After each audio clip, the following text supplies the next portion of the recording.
El Señor esté con vosotros. Lectura del Santo Evangelio según San Lucas.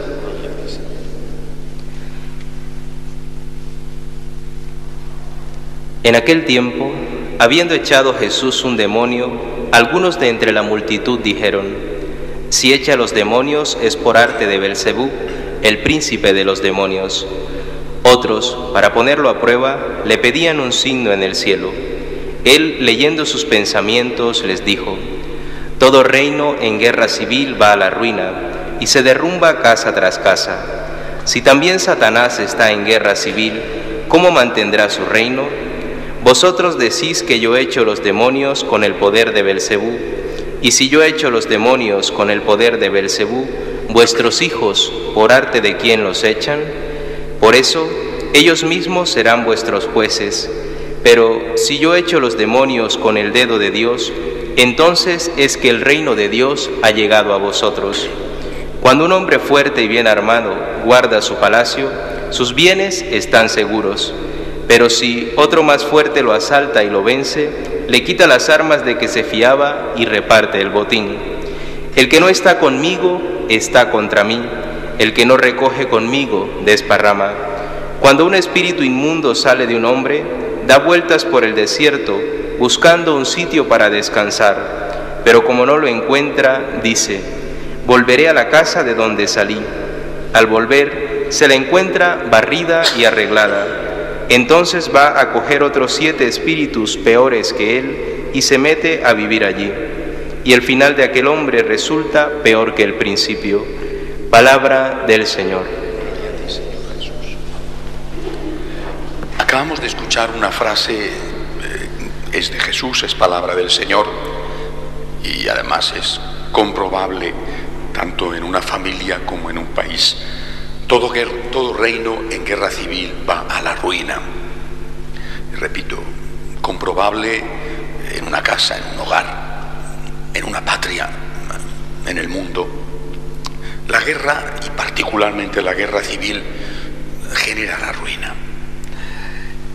¿Qué está pasando en este momento en la Iglesia?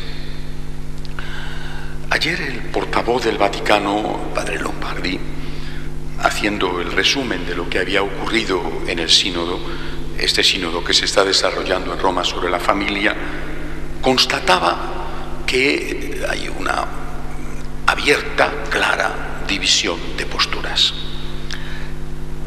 Es curioso que el tema de la familia es amplísimo y parece que solo hay una cosa importante, como si fuera lo único o lo más importante: la comunión de los divorciados vueltos a casar.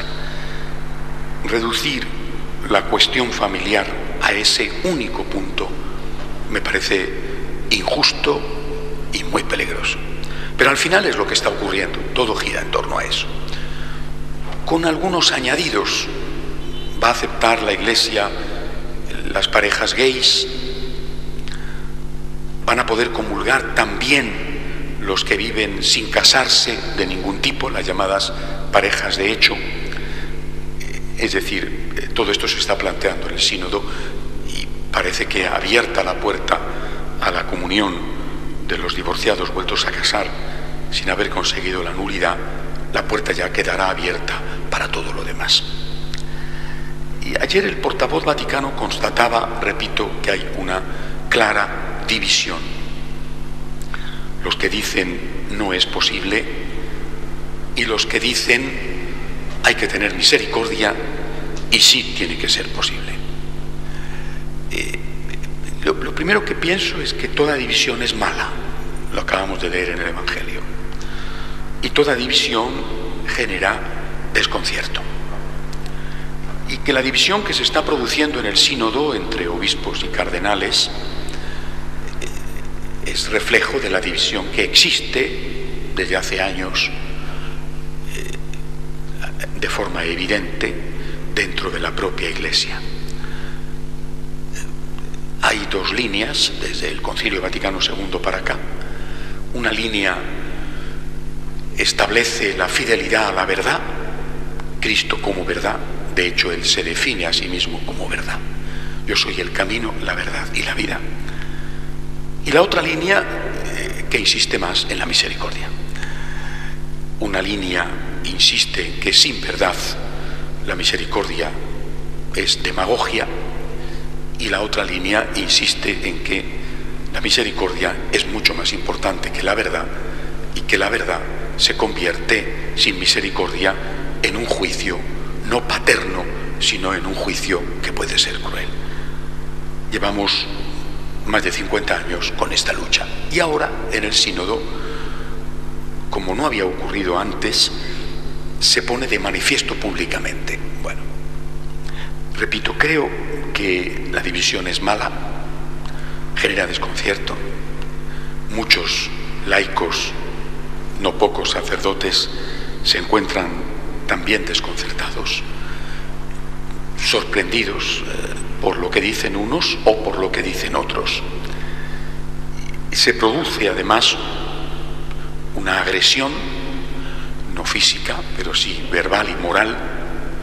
Los que defienden la verdad se sienten ofendidos y agredidos porque están siendo acusados de no tener misericordia, de ser personas duras, de ser personas que no comprenden las situaciones, de ser personas que no quieren imitar como pastores al Cristo misericordioso, de ser personas que cargan en las espaldas de los feligreses pesos imposibles de llevar.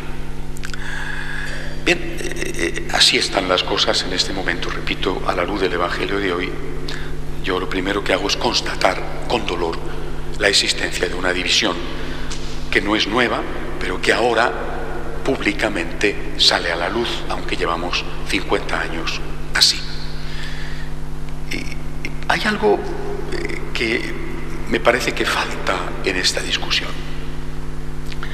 porque no lo veo resaltado como argumento para mí decisivo, ni en unos ni en otros. ¿Qué opina el propio Cristo sobre el asunto?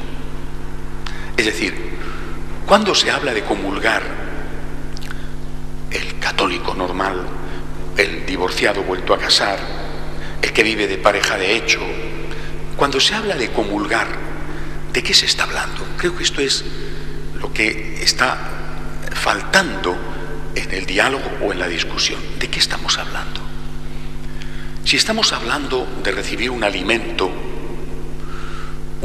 espiritual, de recibir un consuelo, de recibir fuerza, parecería realmente injusto no aceptar que cualquiera pueda recibir ese alimento. De hecho, hay un argumento utilizado por el propio Papa: la comunión no es premio para perfectos, sino el viático, el alimento para los que están en camino. Yo me pregunto, ¿la comunión es un alimento únicamente? Incluso, ¿es en primer lugar un alimento? Porque en esta discusión parece que quizá unos y otros, posiblemente unos más que otros, olvidan una cosa: la comunión es una persona. La comunión no es algo, es alguien. Voy a decir algo que puede resultar brutal, lo digo con todo el respeto. Si en una relación conyugal o de noviazgo una de las dos partes quisiera tener relaciones sexuales con la otra y la otra no quisiera y se lo impusiera, ¿no sería una violación? Incluso dentro del matrimonio puede haber violaciones. Es decir, si no estamos ante algo, sino ante alguien, una persona, Jesús, ninguno puede decir: yo quiero comulgar, yo quiero tener una relación íntima con Cristo, sin preguntarle a la otra persona, porque a un alimento no se le pregunta. Un alimento es una cosa, pero Jesús en la Eucaristía no es una cosa, es una persona. Por tanto, lo primero que tendríamos que hacer todos es preguntarle: Señor, ¿Quieres estar conmigo? ¿Quieres entrar dentro de mí? Señor, no soy digno, todos, no soy digno de que entres en mi casa. ¿Quieres venir a mi casa? Esto se olvida. Repito, estamos tratando la Eucaristía como si fuera una fuerza, un alimento, un viático, y es una persona. Esta perspectiva ya no se tiene en cuenta, repito, por ninguno y desde luego por unos menos que por otros. Es imprescindible volver a esta relación personal con Cristo. Señor, yo quiero un divorciado vuelto a casar, un gay practicante su homosexualidad, una persona que no se ha casado y vive con una pareja por los motivos que sean, o un católico normal que está en unas condiciones normales, soltero, casado, normal, viudo. Lo primero que tenemos que preguntarnos es: ¿el Señor quiere estar conmigo? Yo quiero estar con Él. Yo, divorciado, yo, gay, yo, viudo, yo que vivo en pareja de hecho, yo en mi situación, yo quiero estar con Jesús. ¿Quiere Él estar conmigo? Esto parece lógico. Vuelvo a poner el ejemplo de un matrimonio. El esposo quiere tener relaciones con su esposa. Tendrá que preguntarle, ¿no? Tendrá que decirle: cariño, ¿te apetece? O le va a decir: ¿te guste o no te guste? Nosotros tenemos que acercarnos a Jesús como quien trata con alguien, no como quien trata con un bistec o con una Coca-Cola. A un bistec, a una hamburguesa, tú no le preguntas: ¿tienes hambre? Y te la comes. Y a la Coca-Cola tú no le preguntas: ¿tienes sed? Y te la bebes. Jesús no es un bistec y no es una Coca-Cola, es una persona. Tenemos que preguntarle: Señor, yo quiero estar contigo, yo te necesito. ¿Quieres tú estar conmigo? Y ahí tenemos que acercarnos con respeto, con obediencia a lo que dijo Cristo y a lo que hizo Cristo. ¿Qué hizo y qué dijo? Estuvo con los pecadores. Lo hizo. Entró en casa de los fariseos y en casa de los publicanos y se dejó besar los pies por aquella prostituta, ex prostituta, que derramó el perfume de nardo y bañó sus pies con los cabellos. Cristo entró en casa de el Mateo ladrón y lo convirtió en un apóstol. Por tanto, Cristo no vino para estar solo con los perfectos. Esta es una realidad. El Evangelio está clarísimo. Pero también es verdad que Cristo dice de muchas maneras.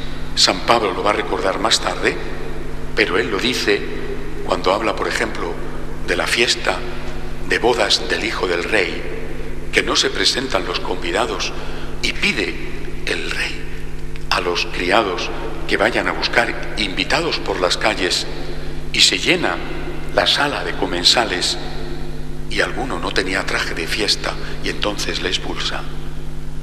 También es verdad que pone condiciones para la comunión plena. Es decir, los divorciados vueltos a casar sin haber obtenido la nulidad, los gays practicantes, las parejas de hecho, el pecador que está en condiciones de pecado es amado por Jesús. El Señor entraría en su casa, pero le pediría, como a la adúltera: no vuelvas a pecar. Es decir, entro en tu casa, Mateo publicano, pero no robes más. Y de hecho Mateo se convierte y no roba más. Esta ha sido la condición de siempre de la Iglesia. Cristo se acerca al que sufre, Cristo se acerca al pecador, Cristo se acerca al débil, Cristo abraza al que le necesita, pero le pone esta condición: tienes que estar en gracia de Dios para la comunión plena.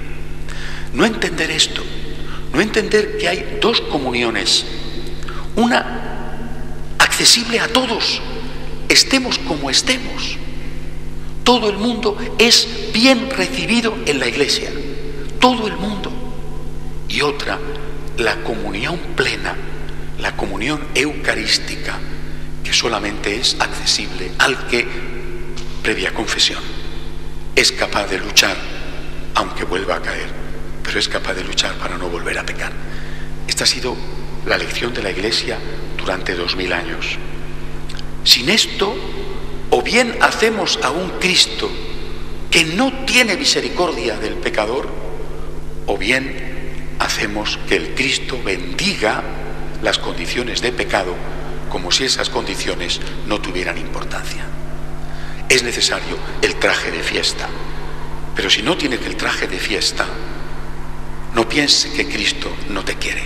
Está contigo, entra en tu casa espiritualmente, pero no puede entrar en tu casa hasta que no tengas el traje de fiesta, es decir, la gracia de Dios. Preguntémosle, por lo tanto, a Jesús: Señor, ¿quiere estar conmigo? Soy un pecador, estoy en pecado. ¿Quiere estar conmigo? Te dirá sí, sí. Espiritualmente siempre, con la comunión cuando tengas el traje de fiesta. Son 2000 años de historia, son 2000 años de tradición, son 2000 años de interpretar así la Escritura. Si ahora los olvidamos, la tragedia será terrible. De pie, por favor. Por la Santa Iglesia de Dios, por el Santo Padre Francisco, por el Sínodo de los Obispos,